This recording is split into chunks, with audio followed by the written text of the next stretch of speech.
Hi dear student, मैं रामकृष्ण पनका पढ़े चलो बढ़े चलो यूट्यूब चैनल पर आप सभी का स्वागत करते हैं।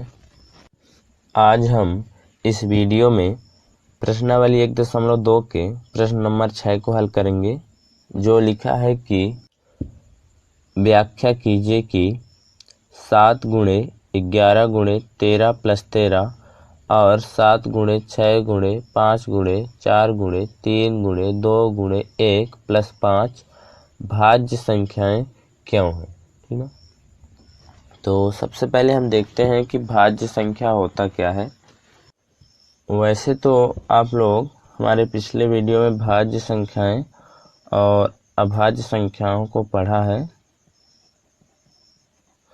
लेकिन फिर भी हम यहाँ पे एक बार और देखते हैं कि भाज्य संख्या और अभाज्य संख्या क्या होता है। तो सबसे पहले हम अभाज्य संख्या को देखते हैं। तो अभाज्य संख्याएं वो संख्याएं होते हैं जिनके केवल 2 गुणनखंड संभव होते हैं। एक तो खुद वह संख्या होती है और दूसरा एक होता है। ठीक है ना, जैसे इसे आप देख सकते हो एक उदाहरण से। जैसे हमने संख्या लिया 5, तो संख्या 5 का जो गुणनखंड होगा वो 1 होगा और खुद ये 5 होगा, है ना। तो यहाँ से ये क्या हुआ, अभाज्य संख्या। क्यों? क्योंकि इसके केवल 2 ही गुणनखंड है ना। इसका परिभाषा आप कुछ ऐसे भी दे सकते हैं कि वे संख्याएं अभाज्य संख्याएं होते हैं जो एक और खुद से विभाज्य होते हैं, है ना। और भाज्य संख्या क्या होते हैं, जिन संख्याओं के 2 से अधिक गुणनखंड संभव हो वो भाज्य संख्याएं कहलाते हैं। जैसे अगर हम 6 को लें तो 6 जो है इसका गुणनखंड होगा 1, 2, 3 और 6। यहाँ पे आप देख रहे होंगे कि इस 6 के 2 से अधिक गुणनखंड है ना, इसलिए ये भाज्य संख्या हुआ। और इसको आप ऐसे भी कह सकते हो कि जो संख्या एक और स्वयं के अलावा अन्य संख्याओं से भी विभाजित होता हो वो संख्याएं भाज्य संख्याएं कहलाते हैं। जैसे आप यहाँ पे देख रहे होंगे कि ये जो 6 है ये 1 से भी विभाज्य होगा और 6 से भी विभाज्य होगा, साथ में ये अन्य संख्याएं 2 और 3 से भी विभाज्य होगा, इसलिए ये भाज्य संख्या हुआ, है ना। तो उम्मीद करता हूँ आप समझ गए होंगे भाज्य अभाज्य को। तो हम इन्हीं कंसेप्ट से इनकी व्याख्या करेंगे कि ये भाज्य संख्याएं क्यों है। ठीक है, तो आइए हम प्रश्न क्रमांक 6 का हल देखते हैं। तो इसे हल करते वक्त हम इस संख्या को पहली संख्या मान लेंगे और इसे दूसरी संख्या मान लेंगे। ठीक है, कुछ इस तरीके से हम यहाँ लिखेंगे कि दी गई पहली संख्या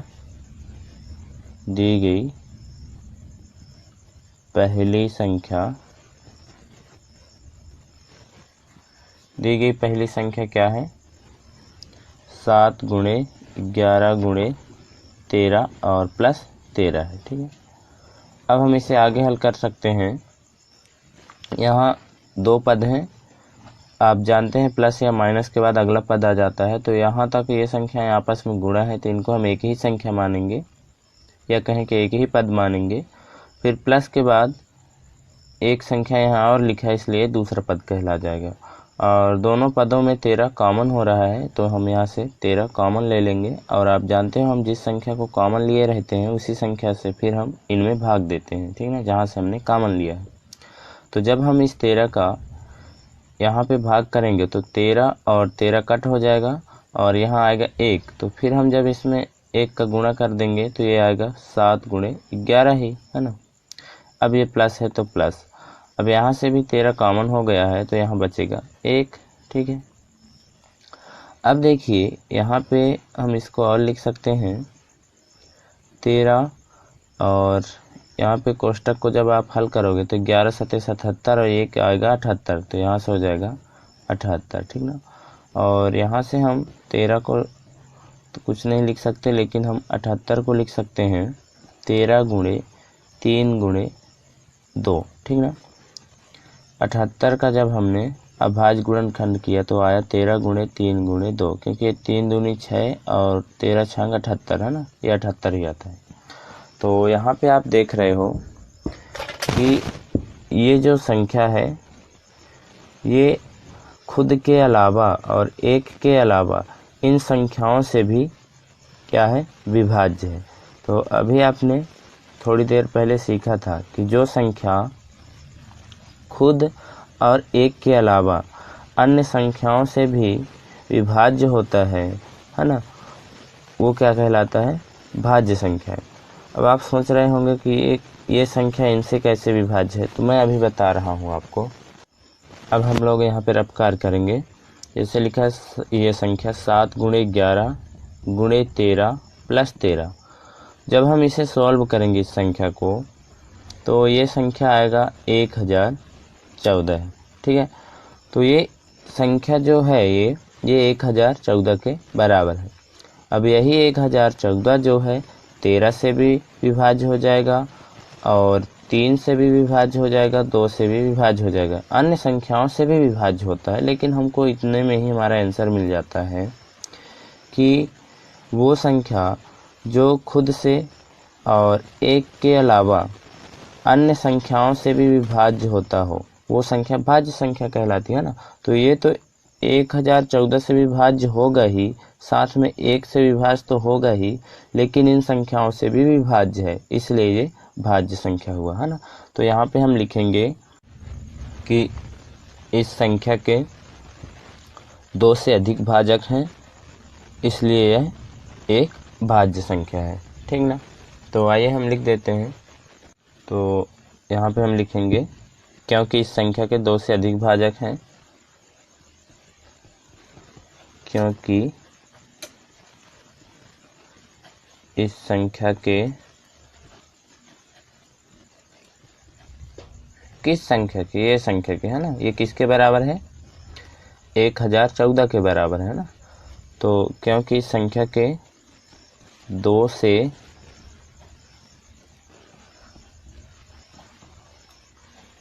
अधिक भाजक हैं,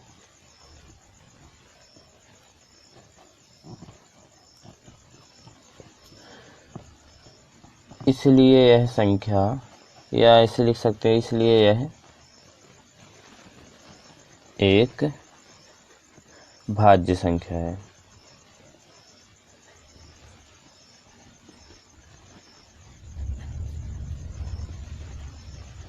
इस तरीके से आप लिख सकते हो ना। हमने लिखा क्योंकि इस संख्या के 2 से अधिक भाजक हैं, ये सब इस संख्या के भाजक कहलाएंगे, है ना। ये 13 और 3 और 2 और संख्या हो सकते हैं, जैसे 6 हो सकता है, एक तो खुद यह संख्या हो जाएगा और 1 हो जाएगा, ये सब इसके भाजक होंगे, है ना। तो हमने वही लिखा क्योंकि इस संख्या के 2 से अधिक भाजक हैं, इसलिए यह एक भाज्य संख्या है। ठीक ना। अब हम दूसरी संख्या को लेते हैं। तो यहाँ पे हम लिखेंगे, अब दी गई दूसरी संख्या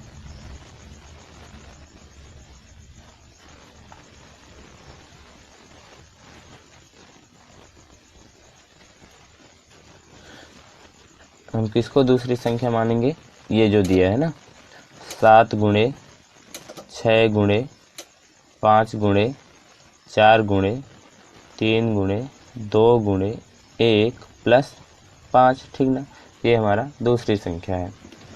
अब हम यहाँ से क्या कॉमन ले सकते हैं, यहाँ से हम 5 कॉमन ले सकते हैं, क्योंकि ये आपस में यहाँ तक गुणा में है ये संख्या, तो इसको हम एक पद मानेंगे और प्लस के बाद एक संख्या यहाँ पे है, इसलिए हम इसको दूसरा पद मानेंगे। और दोनों पदों में 5 है, तो यहाँ से 5 कॉमन आ जाएगा। ठीक ना, यहाँ से भी 5 हमने कॉमन लिया और यहाँ से भी। ठीक है, अब आप जानते हो कॉमन जिसको हम लिए रहते हैं उसी संख्या से हम इनमें फिर भाग देते हैं ना। तो जब हम इस पद में भाग देंगे 5 का, तो ये 5 कट जाएगा। ठीक है, और इसके स्थान पे 1 आ जाएगा, और 1 का जब हम इनमें गुणा कर देंगे तो वही संख्या मिलेंगे, है ना। इसलिए हम यहाँ पे 1 ना लिखकर हम केवल लिखेंगे 7 × 6 × 4 × 3 × 2 × 1, है ना। तो वही लिख देते हैं, 7 × 6, ये 5 तो कॉमन हो गया, तो × 4 × 3 × 2 × 1। ठीक ना। अब प्लस है तो प्लस, और यहाँ से भी 5 कॉमन हो गया है, तो यहाँ बचेगा 1, है ना, क्योंकि हम जिसको कॉमन लिए रहते हैं फिर हम भाग भी देते हैं, तो इसमें इस 5 में हम इस 5 का भाग देंगे तो 1 ही आएगा ना। ठीक है, तो यहाँ तक में समझ में आया होगा। अब यहाँ से ये हो जाएगा 5, और हम लिख सकते हैं इसको × 1009। क्योंकि जब हम इस कोष्टक को सॉल्व करेंगे तो 1009 आएगा, है ना, और संख्या और कोष्टक के बीच में गुणा का चिन्ह होता है, इसलिए हमने लिखा 5 गुणे 1009।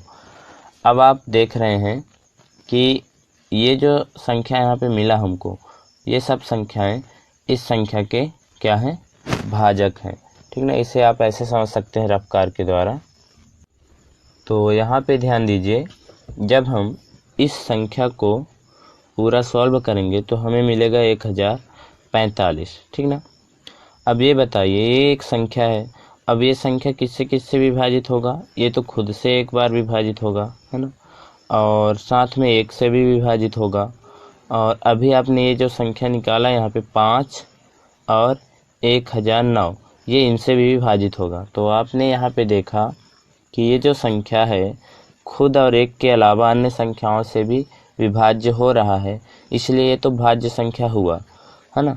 तो हम यहाँ पे हिंदी में क्या लिखेंगे, जैसे यहाँ पे लिखा है उसी तरीके से हम लिख देंगे कि इस संख्या के, किस संख्या के, ये वाले संख्या के, है ना, इस संख्या के 2 से अधिक भाजक हैं, क्योंकि ये और ये इसके भाजक हैं, साथ में ये और ये इसके भाजक हैं, है ना। तो 2 से अधिक भाजक हुए ना, तो यही हम लिखेंगे, क्योंकि इस संख्या के 2 से अधिक भाजक हैं, इसलिए यह एक भाज्य संख्या होगी, है ना। तो आइए हम लिख देते हैं, क्योंकि इस संख्या के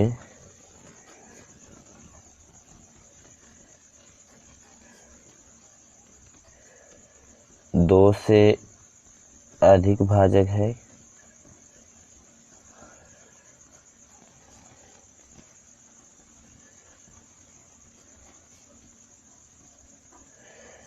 इसलिए यह एक भाज्य संख्या है।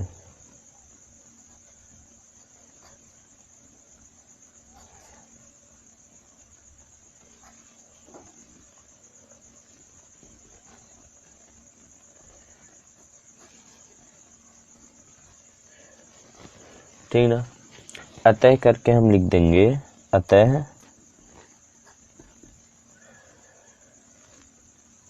संख्या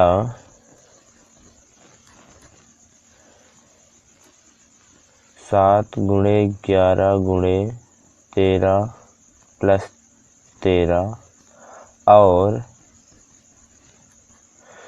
इसको हम लिख देंगे 7 गुणे 6 गुणे 5 गुणे 4 गुणे 3 गुणे 2 गुणे 1 प्लस 5 भाज्य संख्याएं हैं, भाज्य संख्याएं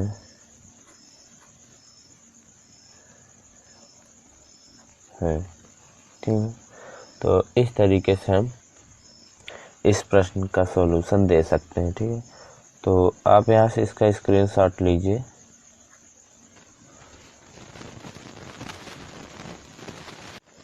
मैं यहाँ पे एक बात और बताना चाहता हूँ, जैसे आप यहाँ पे लिखते हो कि क्योंकि इस संख्या के 2 से अधिक भाजक हैं, तो भाजक का मतलब ये है यहाँ पे कि विभाजित है ना, अर्थात ये कह सकते हो कि ये संख्या जो है 2 से अधिक संख्याओं से विभाजित है, ठीक है। तो ऐसे भी आप लिख सकते हो, क्योंकि ये संख्या जो है 2 से अधिक संख्या से विभाजित है, इसलिए एक भाज्य संख्या है। या फिर आप यहाँ पे ऐसे भी लिख सकते हो कि क्योंकि इस संख्या के 2 से अधिक गुणनखंड संभव हैं, इसलिए ये भाज्य संख्या है, क्योंकि जिस संख्या के 2 से अधिक गुणनखंड संभव होते हैं वो भाज्य संख्या होते हैं ना। तो आप जो यहाँ पे चाहें वो लिख सकते हैं, ठीक है। तो ये वीडियो आपको कैसा लगा, आप वीडियो के कमेंट सेक्शन में ज़रूर बताएं, और अपने दोस्तों के साथ इस वीडियो को शेयर भी करें। तो वीडियो देखने के लिए थैंक्स।